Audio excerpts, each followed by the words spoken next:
At first, Nick tells himself it's nothing more than curiosity, just one passing moment, one interesting face in a crowded room. But the second his eyes land on Ava, that excuse stops working.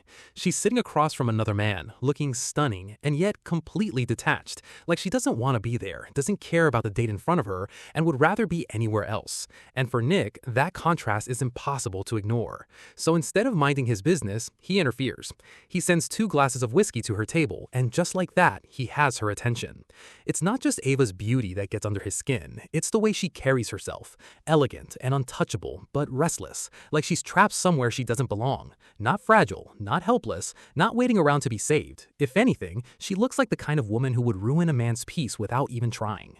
When Ava leaves, Nick follows her, and that's the moment this stops being curiosity and turns into something far more dangerous. That night at the hotel, the chemistry is immediate. No slow buildup, no pretending, just tension finally snapping into place. Ava keeps throwing him off balance. One second she seems like she'd disappear if he pushed too far. The next, she does something bold enough to leave him scrambling. By the end of the night, they're in bed together, and Nick falls asleep convinced he's won. Instead, he wakes up alone. Beside him, a note and money. Ava thanks him for the night, leaves the cash, and vanishes. Nick is absolutely destroyed, not because she left, but because she left him money. His pride is in ruins, because suddenly, the night that meant everything to him may have meant nothing to her. And instead of taking the hint, he becomes obsessed. He spends an entire month hunting for her, his assistant visibly exhausted from the search, until eventually, his persistence pays off. Nick spots Ava again at an event and approaches like a man who's rehearsed this moment 100 times. Calm, composed, acting like tracking someone down for a month is perfectly normal. Ava is not impressed. She asks the obvious question hanging over the whole conversation. Is this about getting to know her or just sleeping with her again? Nick insists it isn't. Ava doesn't buy it. She rejects him and turns to leave. And for the first time, Nick looks genuinely shaken. He reaches for her wrist like he can't accept losing her again. She pulls away and walks off anyway, which only makes him want her more.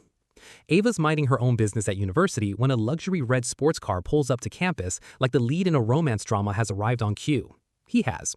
Nick steps out looking far too confident for a man who's already been rejected, and Ava is instantly horrified. He casually admits he looked her up, which means he tracked her here, and suddenly students are staring, whispering, openly rooting for them, turning Ava's humiliation into public entertainment. Before it spirals further, Nick pulls her into the car and drives off. Ava is furious. Nick looks amused, but once the teasing dies down, the mood shifts. For the first time, Nick introduces himself properly. Not as the stranger from that night, just as Nick. And then he makes clear how serious this obsession has become. He knows she's a law student, knows her age, knows enough to prove this reunion was never random. Ava warns him not to treat her family like a joke. Her father especially is not someone people cross lightly. Nick doesn't look intimidated. If anything, the warning only makes him more determined. Instead of taking her home, he drives her somewhere else entirely. They arrive at a massive estate with a beautiful stable full of horses, and for the first time, Ava's defenses crack. The place is quiet, open, and peaceful, the complete opposite of the world she normally lives in. Nick explains it's a family vacation property from his childhood, and the atmosphere between them softens almost instantly. Then he introduces her to the horses, and Ava lights up. She stops looking guarded, stops bracing for the next fight. Around the horses, she finally looks like herself, and Nick gets to see a version of Ava that isn't constantly protecting itself.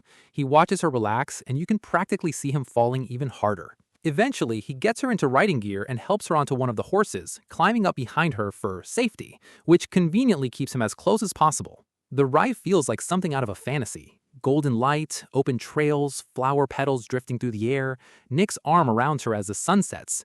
When Ava panics slightly, he tells her she's safe with him, and for a moment, she believes it.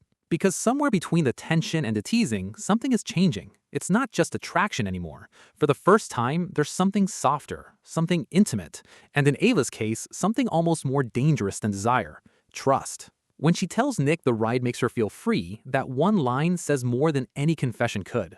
Later, the two of them finally have a real conversation. Ava opens up about wanting to build a life that actually belongs to her, tired of being dismissed, controlled, and trapped in a future she didn't choose.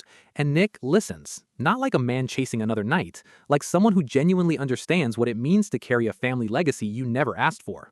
Then, he looks her in the eyes and asks her to date him. No games, no teasing, just a direct, serious confession. And then the line that hits Ava exactly where she's weakest: "I will set you free." That promise lands harder than any flirtation ever could, because Ava doesn't just want romance, she wants escape, she wants choice, she wants control over her own life, and for the first time, Nick sounds like someone offering her all of it. By the time Ava gets home, she's mentally finished. She flops onto her bed and replays everything: the ride, the sunset, the confession, the kiss, trying to convince herself it's not a big deal, failing completely. Nick's words keep looping in her head, and the question she can't shake: are they actually dating now? But reality doesn't give her long to spiral. Her father shows up, questions why she came home late, not out of concern, out of control. He informs her she needs to clear her schedule the following evening for an important meeting, dress formally, and be ready. No explanation, just an order. Ava is confused, but a part of her dares to hope. Her father rarely includes her in anything important, so she lets herself wonder if this is finally the moment he starts taking her seriously. The next evening, Ava arrives at the hotel, rides the elevator up, and walks toward the meeting room, still believing this could matter. Then she reaches the door and finds Nick, suited, polished, and completely unsurprised to see her. Ava's first instinct is to accuse him of stalking again, but Nick doesn't look like a coincidence. He looks like he was expecting this.